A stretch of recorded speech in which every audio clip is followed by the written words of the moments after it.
আসসালামু আলাইকুম বন্ধুরা, welcome back to our new video. তো বন্ধুরা, আজকের ভিডিওর মাধ্যমে আমরা যে বিষয়ে কথা বলবো সেটা হচ্ছে জিও পেমেন্ট ব্যাংক যদি আমরা ওপেনিং করি তাহলে কত টাকা আমাদের ইয়ারলি চার্জ কাটতে পারে, বা ডেবিট কার্ড চার্জ বা এসএমএস চার্জ। ঠিক আছে, তাহলে সেইগুলো কত কি কাটবে আজকের আমরা এই ভিডিওর মধ্যে বিস্তারিত জানতে পারবো। তো বন্ধুরা, আর বেশি দেরি না করে আর বেশি কথা না বলে চলো আজকের ভিডিওটা ঝটপট শুরু করা যাক। তো বন্ধুরা, আমি তোমাদের বোঝার জন্য আমি আগে থাকতে লিখে রেখেছি, তবে আমি এরকম ভাবে বোঝাচ্ছি না। তবে দেখো, আমি কিছু ব্যাপারটা বলি। এখানে Jio payment bank account opening করতে গেলে কোনো চার্জ লাগছে না, এবং ইয়ারলি কোনো চার্জ কাটবেও না।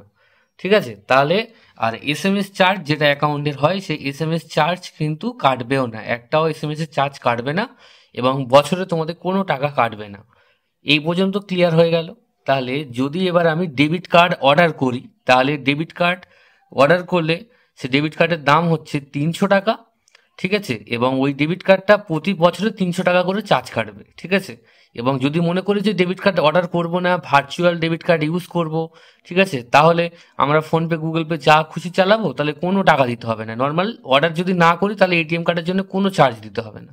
এবং যদি আমি এটিএম কার্ডটা অর্ডার করে ফেলি, ইয়ারলি তো আমার 300 টাকা করে কাটছে, এটা তো কাটবে। এবং এটিএম কার্ড অর্ডার করলে 10টা টাকা তোলা ফ্রি নন ব্যাংকে। ঠিক আছে, মানে মানে জিও পেমেন্ট ব্যাংক ছাড়া যে এটিএম গুলো আছে, ইউনিয়ন ব্যাংক বলো, স্টেট ব্যাংক বলো, এই সব এটিএম তে যদি আমরা তুলি মাসে 10টা ফ্রি হচ্ছে। ঠিক আছে, 10টা ফ্রি। এবং তারপরে, ঠিক আছে, সরি সরি বন্ধুরা, মাসে 10টা ফ্রি না, এটা ইয়ারলি হচ্ছে 10টা ফ্রি, বছরে কিন্তু 10 বার টাকা তোলা ফ্রি।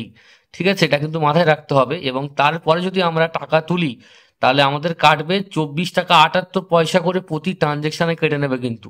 মানে বছরে 10 বার এটিএম দিয়ে টাকা তোলা ফ্রি, এবং তার উপরে যদি হয় 11 বার, তাহলে বন্ধুরা প্রতি ট্রানজেকশনে 24 টাকা 78 পয়সা করে কেটে নেবে। ঠিক আছে, এই পর্যন্ত গেল।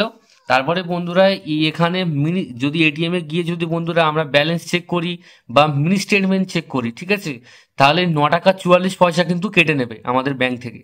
ঠিক আছে, এবং এই যে ডেবিট কার্ড আছে, এই ডেবিট কার্ড দিয়ে আমরা এটিএম থেকে আমরা 50,000 টাকা পর্যন্ত বার করতে পারবো। ঠিক আছে, ডেলি।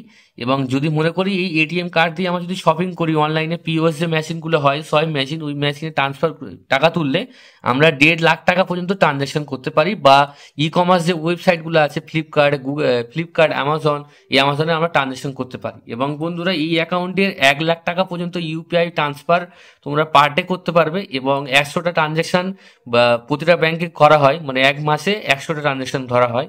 এবং ইউপিআই এর মাধ্যমে তোমরা এই ব্যাংকে, জিও পেমেন্ট ব্যাংক থেকে 1 লাখ টাকা ট্রান্সফার করতে পারবে। এবং আইএমপিএস এ বন্ধুরা তোমরা পার ডে 5 লক্ষ টাকা এবং এনইএফটিতে আনলিমিটেড ট্রানজাকশন করতে পারবে। এবং যদি বলে রাখি বন্ধুরা, যদি তোমরা স্টেটমেন্ট যেগুলো হয় যে কত টাকা ট্রানজাকশন হয়েছে বা কি, তোমরা যদি নিজেরা চেক করতে পারো, অ্যাপ দিয়ে যদি চেক করো, যে জিও মাই জিও অ্যাপ আছে বা জিওর যে অ্যাপটা, জিও ফাইন্যান্সিয়াল যে অ্যাপটা আছে, এই অ্যাপে সম্পূর্ণ ফ্রিতে। আর যদি তোমরা মনে করো যে না, তোমাদের এরকম কপি দরকার যে জেরক্স করে আমার বাড়িতে চলে আসবে, তাহলে 88 টাকা 50 পয়সা কিন্তু দিতে হবে। এবং বন্ধুরা, এখানে ইন্টারেস্ট রেট পেয়ে যাবে 3.5% পার ইয়ারে। এবং পুরো সম্পূর্ণ অ্যাকাউন্টটা হচ্ছে জিরো ব্যালেন্সে। তো বন্ধুরা, এই ছিল আজকে জিও পেমেন্ট ব্যাংকের ছোট্ট একটা ভিডিও। যদি ভিডিওটি ভালো লেগে থাকে অবশ্যই লাইক, শেয়ার অ্যান্ড সাবস্ক্রাইব করতে ভুলো না। আর আজকের জন্য টাটা।